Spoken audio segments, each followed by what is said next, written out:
In today's story, I'm going to share with you a letter that the convicted Darlington Cannibal, David Harker, wrote in response to a letter he received from one of his victim's family members. And in this letter, you are going to see firsthand how dark and empty this man's soul really is. Not only does he show no remorse whatsoever for what he's done, but he also takes the opportunity to instill fear into the recipient from behind bars. So if that's something you're interested in and you like today's story, please remember to like and subscribe and turn on all of your notifications so you don't miss any of my uploads. At the end of today's story, you will be shown a riddle written by the Darlington Cannibal. This riddle was written by David to try to lead authorities to the missing body parts of his victims. So after hearing the riddle and you believe that you have figured out the answer, make sure to leave your answer in the comments below. And if you're curious about any of the things I've used in today's video, you can find a link to them in the description box. Okay, let's begin.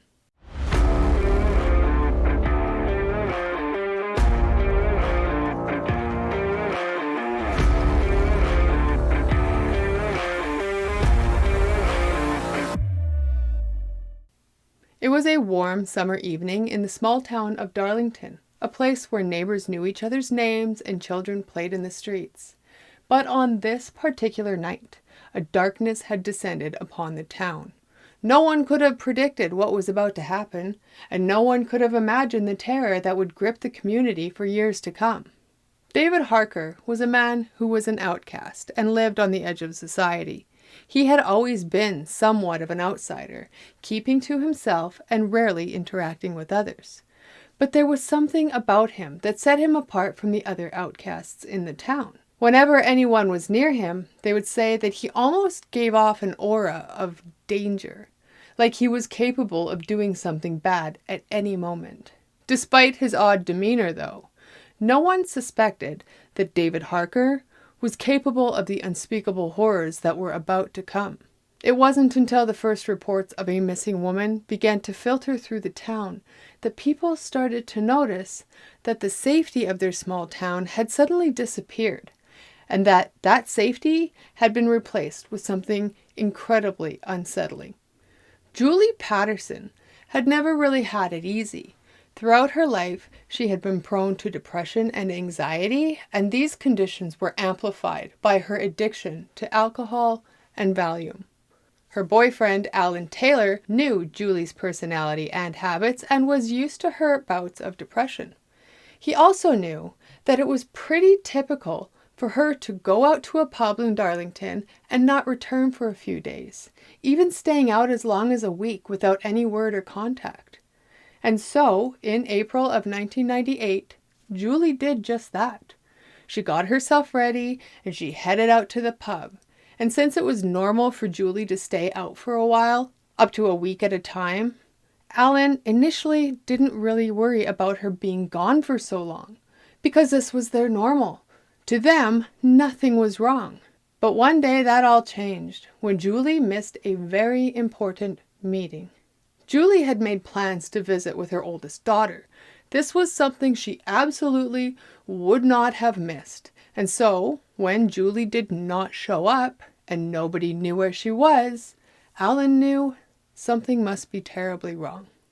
After realizing that Julie might actually be missing, Alan went out to try to find her himself. He searched the neighborhood, he checked the local pubs, and called her friends and family.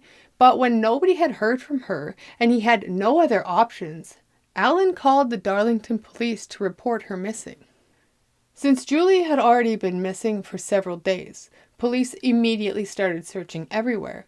They searched the local parks, the woodlands, the rivers, the ponds, and eventually a police dog picked up her scent along a fence line that ran beside what appeared to be an overgrown footpath. And on the other side of that fence was a rundown, rickety old house that was surrounded by an overgrown yard. The dog went under the fence, so the officer climbed over it, and together they entered the yard. And almost immediately, The police dog focused its attention on an area that looked like it maybe had been a garden at some point, and in this sort of garden area, there sat a bag that looked like it had been tossed into the yard and just left there. As the officer was walking up to the bag, he was suddenly hit with a very distinct, foul smell, and the closer he got to the bag, the stronger the smell was. When the officer reached the bag and was now standing over it, covering his nose, trying to avoid this horrific smell, he bent down and opened it. And when he did, he knew he had a very, very big problem. Because inside this bag that he was standing over, looking down into, was the body of a woman. And this body was missing its legs, its arms, and its head. Julie Paterson had been found. Despite the growing unease in the community, no one suspected David Harker. He was, after all, just a strange man who kept to himself. But as the investigation into the missing woman began to pick up its pace, it was not long before the fingers of suspicion began to point in his direction. It all started with a tip-off from a neighbor who had seen David acting strangely in the days leading up to Julie's disappearance. Then, shortly after that, some of his friends actually went to the police and told them that one night, while David had way too much to drink and was completely intoxicated, he had actually admitted to them that he had murdered a woman named Julie. And so with this information, the police began to investigate, and as they delved deeper into David's past, they uncovered a dark and disturbing history. David Harker had always been a troubled person. As a child, he had been known to exhibit strange and violent tendencies, and he had been in and out of psychiatric hospitals for quite a bit of his adult life. But it wasn't until the detectives got a warrant and searched his house that they discovered the full extent of his depravity. Inside David's house, the police found evidence of unspeakable crimes. They had entered a house of horrors. As the police entered David's home, they found that the house was littered, absolutely covered with evidence of extreme violence, and it was clear that David had recently used his home as a makeshift butchery. As the police looked around, taking in the intense, chaotic scene, it was immediately obvious to them that this was where Julie Paterson had ended up, and David Harker was a killer. The walls and the floor of the house were literally covered in dark brown, dried blood. There was no mistake that he had killed Julie Paterson in the apartment, and he made no attempt to clean up the crime scene. There were bloody drag marks that led from the hallway near the stairs to the kitchen, and the kitchen had several large hooks attached to the ceiling. The entire place just stunk of rot and decomposition, and the basement of his home was even bloodier. On the walls, he had scribbled dark poetry. The floor could barely be seen through a layer of garbage and beer cans. His bedroom contained only a dirty mattress on the floor, which was surrounded by various magazines. And on his bookshelf, the police found several books about serial killers, as well as a book about how to survive in prison. And then there was another one about how to dodge questions during a police interview. And so, as the full horror of David Harker's crimes began to emerge, the town was plunged into a state of shock and disbelief. In the aftermath of the discovery of the House of Horrors, the police launched a full investigation into David Harker's past, trying to understand how he had become the monster he was, and in doing so, they discovered a troubled childhood full of abuse, neglect, and mental illness. Eventually, David Harker did confess to the murder of Julie, and then went on to tell the detectives the gruesome details. And this is what happened. David and Julie met at a pub, and after a night of drinking together, he took her back to his apartment. Once there, they had a few more drinks, which led to them engaging in consensual relations. But at some point during their relations, David suddenly decided he was bored, And that's when he reached over and grabbed one of Julie's stockings and then wrapped it around her neck and proceeded to strangle her to death.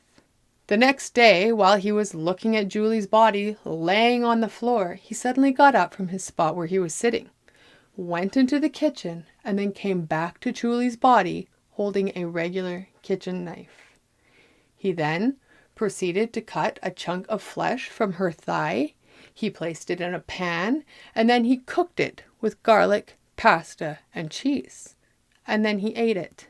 When he was finished eating, David then proceeded to drag what was left of her body to the basement, where he wiped the body with bleach and kept her for several weeks.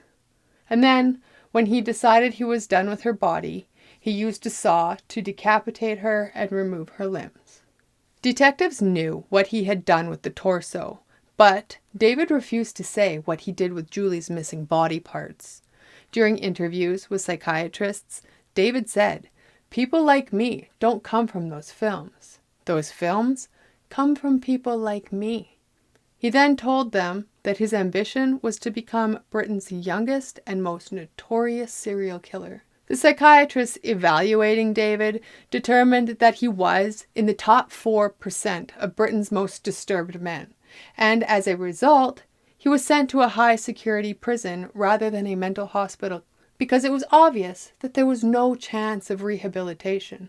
David would never change his ways. And at sentencing, the judge told David, "You are an evil and exceptionally dangerous man.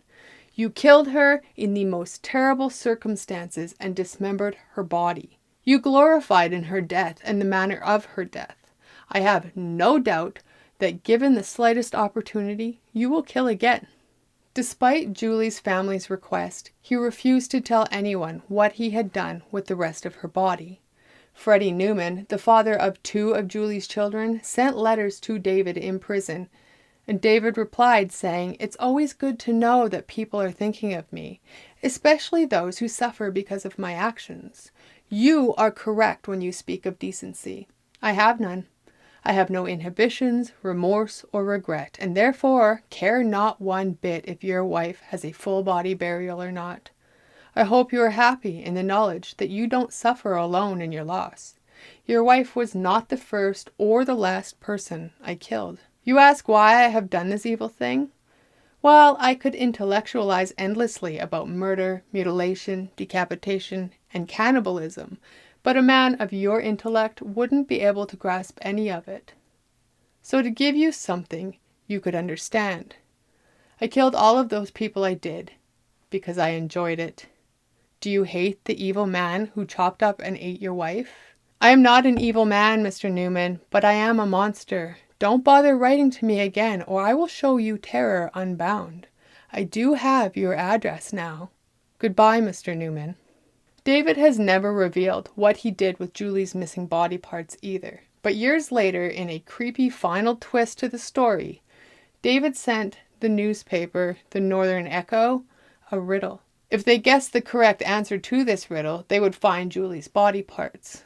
This is that riddle. I own a bank, but have no money. I have falls, but keep going. I have a mouth, but do not eat.